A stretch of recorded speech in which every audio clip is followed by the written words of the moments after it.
એવું માનતા જ નથી તમારી હેડ ઓફિસ અમદાવાદ છે એન્ડ તમે એવું નથી કહેતા કે તમારો પ્રોજેક્ટ ગાંધીનગરમાં આવ્યો છે.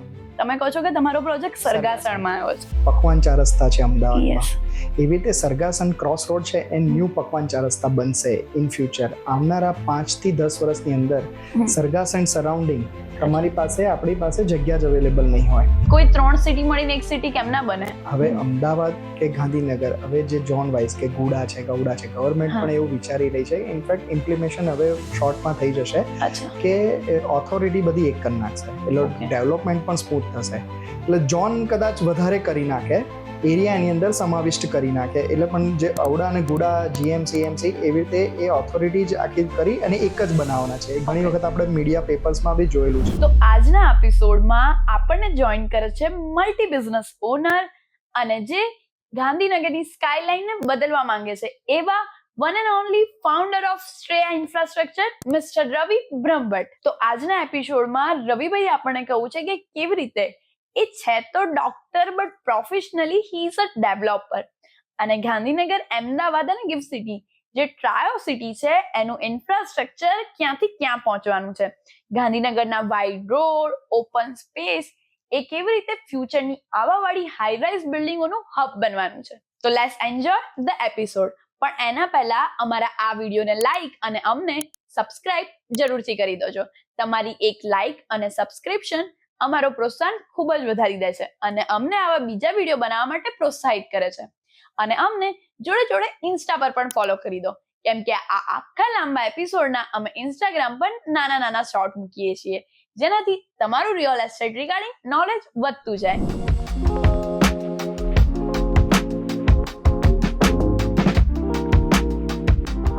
સર, તમારી જર્ની, તમે એન્ટર થયા, તમે યંગેસ્ટ ડેવલપરમાંથી એક છો, રાઈટ? તો તમારી જર્ની વિશે કંઈક તમે જણાવો અમને. યસ, હાય મૌલી. જ્યારે મેં આ સ્ટાર્ટ કર્યું મારી કંપની શ્રેયા ઇન્ફ્રાસ્ટ્રક્ચર 2009-10 ત્યારથી મેં આ કંપની સ્ટાર્ટ કરી છે, શ્રેયા ઇન્ફ્રાસ્ટ્રક્ચર. અને એજ્યુકેશનની વાત કરું તો education wise I am a doctor અને professionally I am a developer. જ્યારે મેં આ સ્ટાર્ટ કરી કંપની 2009-10માં, ત્યારે at the time I am the youngest builder in Ahmedabad. અને અમદાવાદ મેં ઈસ્ટમાંથી સ્ટાર્ટ કરી જર્ની અને નાવ એટલે ઘણા પ્રોજેક્ટો કર્યા. અમદાવાદમાં વેસ્ટમાં પણ ઘણા કર્યા, બોડકદેવ, થલતેજમાં, અને now we are coming in Gandhinagar. Gandhinagar પણ પ્રોજેક્ટ કરી રહ્યા છે અને અપકમિંગ બીજા પ્રોજેક્ટ પણ ગાંધીનગરમાં જઈ રહ્યા છે. અચ્છા, તો તમારું રોલ મોડેલ મતલબ તમે શું વિઝન સાથે? મેં એજ્યુકેશન તો મેં કીધું એમ કે હું ડોક્ટરનું હતું, પણ મને કંઈક હતું કે હું સોસાયટી માટે કંઈક કરું, કંઈક ડેવલપ કરું, કે હું જ્યારે પણ હોય તો મારી એક છાપ છોડીને જવું, કે મને એમ થાય કે આ કંઈક મેં કર્યું છે. તો મને લાગ્યું કે ડેવલપર બનવું એ વધારે મને લાગ્યું. એટલે મારે એ વખતે જ્યારે નાનપણથી તો આપણે અનિલ બકેરી સાહેબ, આપણે બધાએ જ નામ સાંભળેલું છે, અને કન્સ્ટ્રક્શનની વાત આવે તો એમનું નામ કદાચ મોખરાના સ્થાનમાં આવવું જોઈએ. તો બકેરી સાહેબને જોઈને મને લાગ્યું કે નાનપણથી જ કે ભાઈ મારે બી કંઈક ડેવલપ કરવું છે. અચ્છા, એટલા માટે. તો તમે અમદાવાદમાં બી ઘણા બધા પ્રોજેક્ટ કરી ચૂક્યા છો, રાઈટ? હવે તમે એક આઇકોનિક બિલ્ડિંગ લાવો છો 21 સ્ટોરીની, તો એના માટે તમે સરગાસણ સિલેક્ટ કર્યું જે ગાંધીનગરમાં છે. તો કેમ તમે આ સિલેક્ટ કર્યું, સરગાસણ જે અમદાવાદ નહીં પણ ગાંધીનગરમાં લોકેટેડ છે?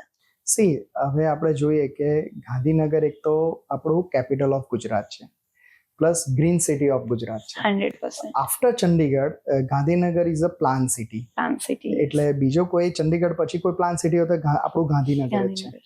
ગાંધીનગરના વાઇડેસ્ટ રોડ છે, એટલે ગાંધીનગરની અંદર હાઈરાઇઝ બિલ્ડિંગ, મને પહેલેથી હાઈરાઇઝ બિલ્ડિંગનો બહુ શોખ છે, અને એમાં હાઈરાઇઝથી વ્યૂ પણ ખૂબ સરસ આવે, એટલે નાનપણથી જ એનો ચાર્મ કંઈ અલગ હોય. દેટ્સ વાય, એટલે મને એ જ હતું. અને અમારા દરેક બિલ્ડિંગ એક યુનિક હોય છે. સરગાસણની વાત કરીએ જ્યારે, તો એક તો વાઇડેસ્ટ રોડ સાથે ઇન્ફ્રાસ્ટ્રક્ચર કનેક્ટિવિટી સાથે એની અંદર એવું છે કે એ પ્રોપર લોકેશનમાં અમારો પ્રોજેક્ટ આવી રહ્યો છે. હું વાત કરું તો અમે કોઈને એવું નથી કહેતા કે ભાઈ અમે ગાંધીનગરમાં પ્રોજેક્ટ કર્યો, અમે એવું જ કહીએ છીએ કે ભાઈ અમે સરગાસણમાં જ પ્રોજેક્ટ કર્યો છે. અમારી કંપનીની હેડ ઓફિસ થલતેજમાં છે, તો હું કનેક્ટિવિટીની વાત કરું તો ત્યાંથી 20 મિનિટ્સમાં હું મારી હેડ ઓફિસથી સરગાસણ પહોંચી જાઉં છું. એટલે કનેક્ટિવિટી સુપર્બ છે. બીજું કે જ્યારે તમારે 70 મીટર્સના કરવા હોય તો જેમ રોડ એની કનેક્ટિવિટી જોઈએ, એટલે ગાંધીનગરના જેટલા વાઇડેસ્ટ રોડ બીજે ક્યાંય નથી. ઓકે. પ્લસ ઇન્ફ્રાસ્ટ્રક્ચર ખૂબ ડેવલપ થઈ રહ્યું છે.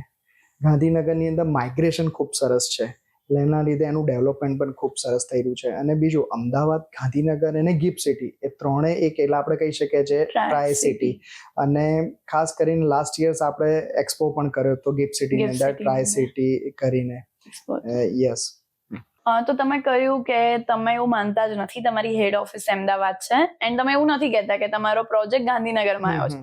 તમે કહો છો કે તમારો પ્રોજેક્ટ સરગાસણમાં આવ્યો છે, કનેક્ટિવિટીથી લઈને. તો ઇન ધ સેન્સ તમે એવી રીતે કેવી રીતે એનું ફ્યુચર જોવો છો? તમે કહો છો માઇગ્રેશન વધારે આવે છે ગાંધીનગરમાં, તો વાઇડેસ્ટ રોડ છે, બધું અન્ડરસ્ટેન્ડ, બટ સ્ટીલ ધારો કે આપણે જેવી રીતે પકવાન ચાર રસ્તા છે અમદાવાદમાં, એવી રીતે સરગાસન ક્રોસ રોડ છે એ ન્યૂ પકવાન ચાર રસ્તા બનશે ઇન ફ્યુચર. આવનારા 5 થી 10 વર્ષની અંદર સરગાસન સરાઉન્ડિંગ તમારી પાસે, આપણી પાસે જગ્યા જ અવેલેબલ નહીં હોય. એટલે કેવું છે કે એનું પોટેન્શિયલ ખૂબ સરસ છે. સરગાસન ક્રોસ રોડ થી મહાત્મા મંદિર જવાય, સચિવાલય જવાય, એક તરફ આપણે ગિફ્ટ સિટી જઈ શકાય છે, અને આ બાજુ અમદાવાદ થી તો આવીએ છીએ. સરગાસનની સરાઉન્ડિંગ આપણે મોલ્સ ખૂબ સરસ થઈ ગયા છે, હોસ્પિટલ છે, સ્કૂલ, કોલેજીસ છે, અને હવે ઓલમોસ્ટ બધી બ્રાન્ડ આવી ગઈ છે. જે નથી એ હવે અપકમિંગ આવી રહી છે.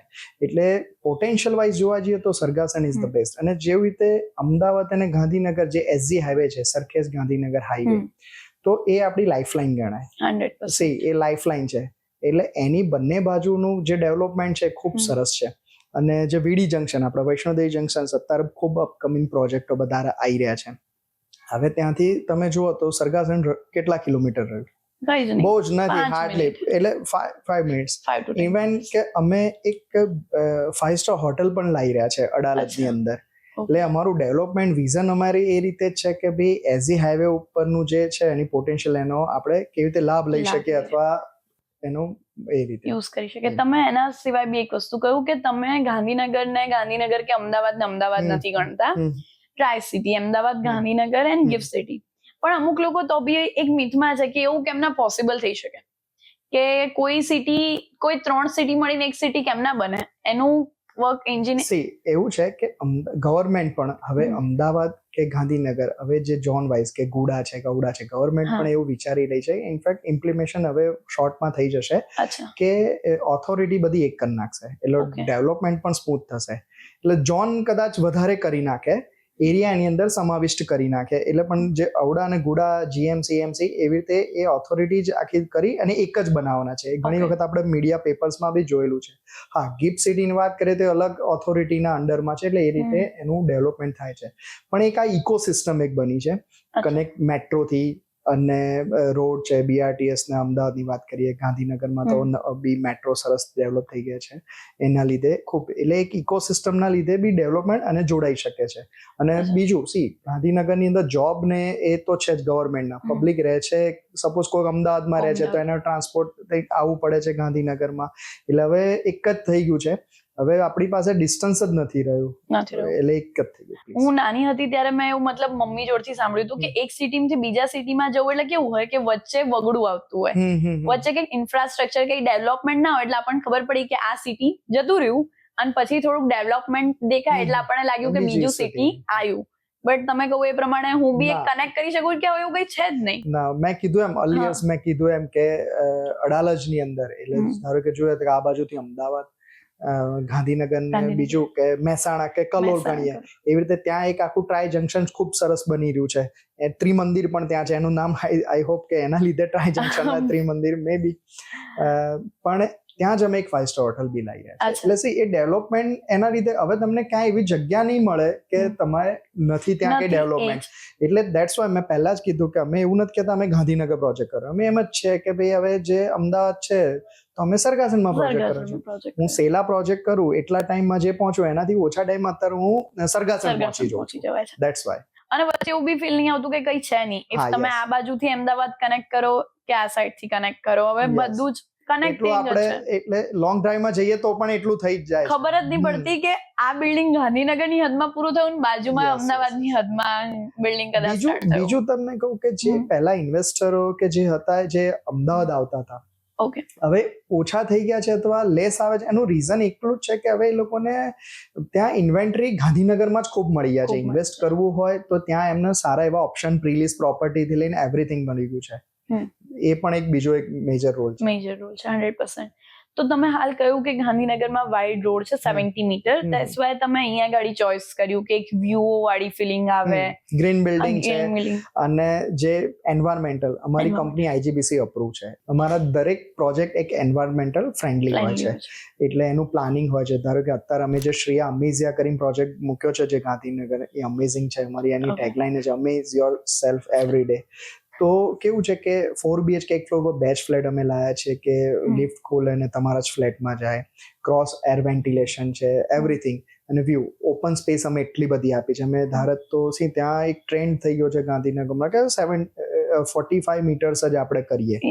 75 મીટર્સમાં કેવું છે કે એ મૂકવાથી કોસ્ટ વધે છે, પણ કોસ્ટના લીધે તમને બેનિફિટ એવો થાય છે કે ઓપન બહુ સ્પેસ મળે છે. અમે આખું પોડિયમ લિવિંગ સિંગાપુર સ્ટાઇલ કર્યું છે. 75,000 સ્ક્વેર ફીટ નો આખો ઓપન સ્પેસ આપ્યો છે, 40+ એમ્યુનિટીઝ. એટલે એનાથી શું થાય છે, ગ્રીન એન્વાયરમેન્ટલ બહુ જ સરસ થાય છે. તો તમે કહ્યું કે તમે 70 મીટર લાવો છો, 21 સ્ટોરી, રાઈટ? સો જે 7 માળના કે 13 માળના એ જનરલી મોસ્ટ કોમન આપણને બિલ્ડિંગ્સ જોવા મળે છે, એની સામે આ 21 સ્ટોરી બિલ્ડિંગ. તો બંનેમાં બધું એનું ટાઈમ પીરિયડ કેવી રીતે હોય છે, મતલબ કન્સ્ટ્રક્ટ થવાનું કે એમાં અલગ અલગ બધા ચેન્જીસ શું હોય છે, બંનેમાં ફરક શું છે? બંનેની અંદર એક તો છે, મેં પહેલા જ કીધું એમ કે તમને ઓપનનેસ ખૂબ સરસ મળશે. વ્યૂ નો તમને નીચે જેટલા બી લો રાઇઝ હશે એમાં વ્યૂ અબસ્ટ્રેક્ટ થશે, જ્યારે હાઈ રાઇઝ ની અંદર એ અબસ્ટ્રેક્ટ થવાના નથી. અને સેકન્ડ થિંગ કે તમને છે, મેં પહેલા જ કીધું એમ કે ગ્રીન બિલ્ડિંગ ઉપર છે અમારું, એટલે વ્યૂ નો તમને ખૂબ મજા આવશે એમ કે જોવાની. ત્યાંથી જેટલું બી ઊંચું જાય ને એનાથી વિઝન બહુ ક્લિયર આવશે. અને એની જે ચર્ચા છે, યસ. તો કોસ્ટિંગ થી લઈ લો તમે યા ફિર એનું ટાઈમ પીરિયડ લઈ લો, તો શું ફરક શું બંનેમાં હોય છે? ડેફિનેટલી કે 25 મીટર કે 45 મીટર્સ અબો તમે 70 મીટર્સમાં જાઓ, ડેફિનેટલી 1.5 ટાઈમ્સ મોર કોસ્ટલી થઈ જાય છે એનું કન્સ્ટ્રક્શન કોસ્ટ. પણ એના બેનિફિટ પણ છે કે ઓપન સ્પેસ ખૂબ સરસ મળે છે આપણને. એટલે જે બી ક્લાયન્ટ છે કે જે એ લોકોને રહેવાની ખૂબ મજા આવશે. તમે જ્યારે એસ્ટેટમાં when you enter, it's beautiful feeling આવે. અને હું કહીશ કે ગાંધીનગરનો વન ઓફ ધ બેસ્ટ પ્રોજેક્ટમાંનો એક થશે એસ્ટેટ. અમારી જે કંપની છે એ કદાચ એરિયામાં we are the first one જે હોમ ઓટોમેશન આપે છે. નો બડી can give the home automation, અને પ્રીમિયમનેસ ફીલ તમને કરાવશે. જનરલી આપણે કહ્યું જે સિવિલથી રિગાર્ડિંગ લોકો છે યા ફિર જે રિયલ એસ્ટેટથી કનેક્ટેડ લોકો છે, દે અન્ડરસ્ટેન્ડ કે આજે હું 7 માળની બિલ્ડિંગ લાવું છું, 13 માળની કે 20 માળની કે 40 માળની બિલ્ડિંગ લાવું છું, એ બધાની કોસ્ટિંગમાં એક હ્યુજ ફરક આવશે, because we know technical terms. પણ જે લોકો છે, જે બાયર છે, જે એન્ડ યુઝર છે, તો એને વસ્તુ ખબર નહીં હોતી, તો એ મિથ થાય છે કે જો બિલ્ડર નોર્મલી એમની લેંગ્વેજમાં કહીએ તો એવું કહેશે કે બિલ્ડર અહીંયા 200 ફ્લેટ બનાવે છે, ત્યાં 200 ફ્લેટ બનાવે છે, તો કેમ એવું કહે છે? તો એ તમે થોડુંક એને વધારે બાયફર્કેશન આપો. કેવું છે કે થોડો કોસ્ટ ફેક્ટર થશે, કારણ કે તમે જેટલું ઓપનનેસ આપશો એ કોસ્ટ વધવાની છે. પણ જેની સામે જેટલા બેનિફિટ મળે છે એની સામે આ કંઈ નથી. અને હવે કેવું છે કે મેં કીધું એમ કે ગાંધીનગરમાં વાઇડેસ્ટ રોડ છે, તો ઇન ફ્યુચર હવે બધા જ આના પછી એવું થશે કે 70 મીટર્સમાં હું એવું કહી શકીશ કે આવનારા સમયની અંદર સૌથી વધારે 70 મીટર્સ એન્ડ અબો હશે ગાંધીનગરની, કારણ કે એના વાઇડેસ્ટ રોડ છે. આઇકોનિક ટાવર કદાચ મે બી અમદાવાદમાં વધારે હશે, પણ 70 મીટર્સના તો ગાંધીનગરમાં જ વધારે છે. એનું રીઝન મેં એ જ કીધું કે ભાઈ જે ઓપનનેસને છે, એનું ઇન્ફ્રાસ્ટ્રક્ચર ડેવલપમેન્ટ છે, કનેક્ટિવિટી છે બીજા અધર સિટી સાથેનો બી, એ ખૂબ સરસ છે. That's why. અને કોસ્ટ ફેક્ટરની જ્યાં સુધી આપણે ચર્ચા કરીને થોડુંક તો છે જ, પણ એની સામે બેનિફિટ આપણે ખૂબ મળી રહ્યા છે કે આટલી એમ્યુનિટીઝ એકોમોડેશન થાય, open space garden get together માટેના હોલ્સ મળી જાય તમને, ઓપન ગાર્ડન લોન્સ એવરીથિંગ. એટલે એની સામે આ કંઈ નથી. ઓકે.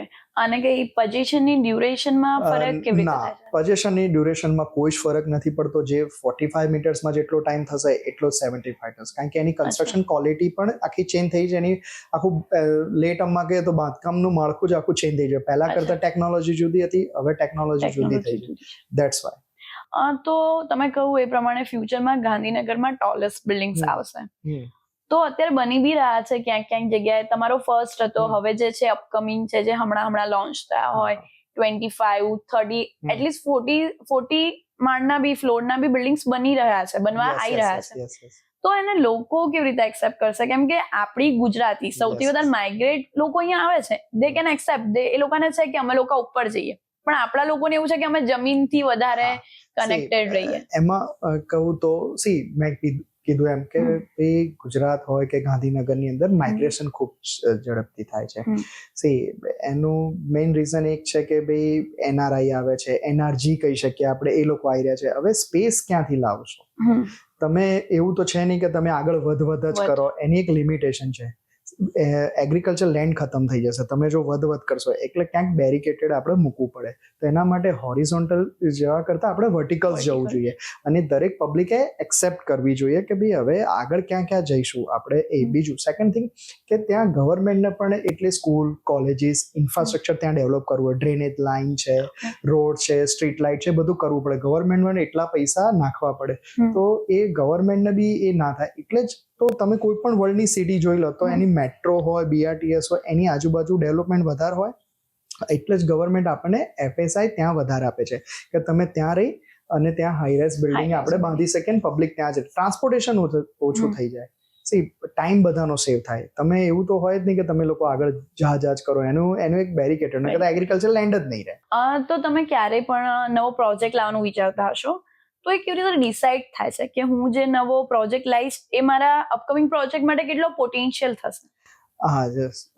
હવે આ કેવું છે, ડિસિઝન થાય કે અમે એવી રીતે ડિસાઇડ કરતા આવીએ છીએ. હું 3 ફેક્ટર એટલે 3P ઉપર હું એની ઉપર થિંક કરતો હોઉં છે.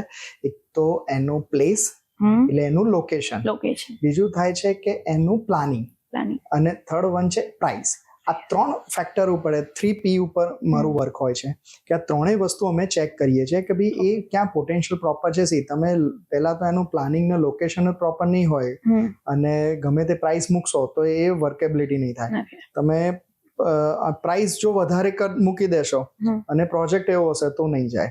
એટલે લો ને હાઈ, અપ્સ એન્ડ ડાઉન બંને રિસ્ક એમાં રહેતા હોય છે. પણ અમારું વિઝન એટલું હોય છે કે અમે આ 3P ઉપર વધારે ફોકસ કરતા હોય. દેટ્સ અમે ડિસિઝન લઈએ કે ભાઈ હવે અહીંયા જ હવે મારે પ્રોજેક્ટ મૂકવાનો થાય.